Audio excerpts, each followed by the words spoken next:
To help us to introduce the concept of polynomial long division, we're going to start by reviewing a little bit of plain old long division of numbers. So what we're going to do is divide the number 9,372 by 7. So first thing is going to be the setup and how we start with the setup. First off, a couple of definitions. The number that we are dividing into is referred to as the dividend, and the number that we are dividing by is referred to as the divisor. So when we divide our dividend by our divisor, first thing we'll do is we will set up our long division symbol. Divisor goes on the outside, and the dividend goes on the inside. So each of these four spots here represents a thousands place, a hundreds place, a tens place, and a ones place.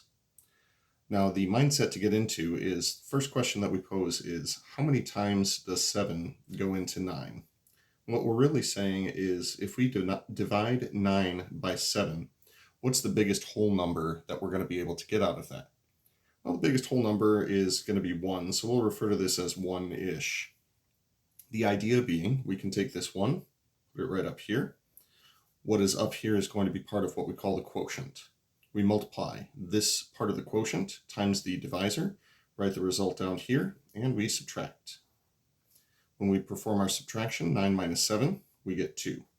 Then we pull down our 3 and say, now we're dealing with 23 hundreds. How many times does 7 go into 23? And it's the same as before. We're looking for the largest whole number that we can actually get out of this. Largest whole number that we can get is going to be 3, so we'll call that 3-ish. 3 joins the 1 up top as being part of the quotient. And then we multiply this 3 from the quotient times the 7 from the divisor. We get 21. And we subtract. 23 minus 21 gives us 2. We convert that 2 into a number of tens and combine it with the 7. Say our remaining 200 and 7 tens will now be 27 tens. Then we do it again. How many times does 7 go into 27? Or if I divide 27 by 7, that'll go in a whole number of how many times? Well, we can't quite get to 4. It would have to be 28 to get 4 out of it, so 27, we'll call that 3-ish. Then once again we multiply this part of the quotient, 3, times our divisor 7, write the result down here, and we subtract. The idea is every time we perform this operation, whatever remains after that subtraction should be a whole number less than 7. Finally, we can take our remaining 6 tens and convert it into ones, combined with the 2 from the dividend, and we have 62 ones. So last one is when I divide 62 by 7, that goes in how many times? Well, the best that we can do is 8 with that. So we write our 8 up here as being part of the quotient. We multiply the part of the quotient by this divisor, write the result down here, we get 56, and upon performing the subtraction, we get 6. Now there are two different interpretations that we can give to what we just figured out.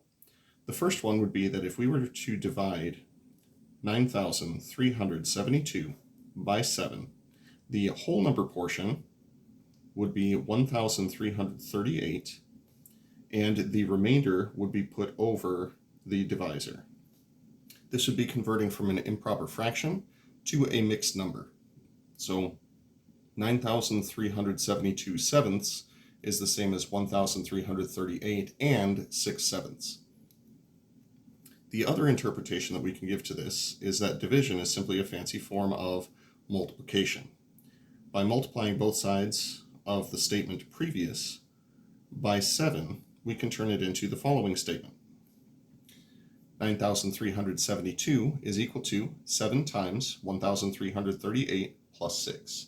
This is easily verifiable either by hand or using a calculator. In this form, we have what I refer to as DDQR form. The first D stands for dividend. The second D stands for divisor. The Q stands for quotient. And the R stands for remainder. Now the idea is, if we had performed this division and arrived at a remainder of 0, then 7 would have evenly gone into our original dividend, making 7 a factor of the dividend. All of this is going to translate into polynomials very nicely using a similar idea.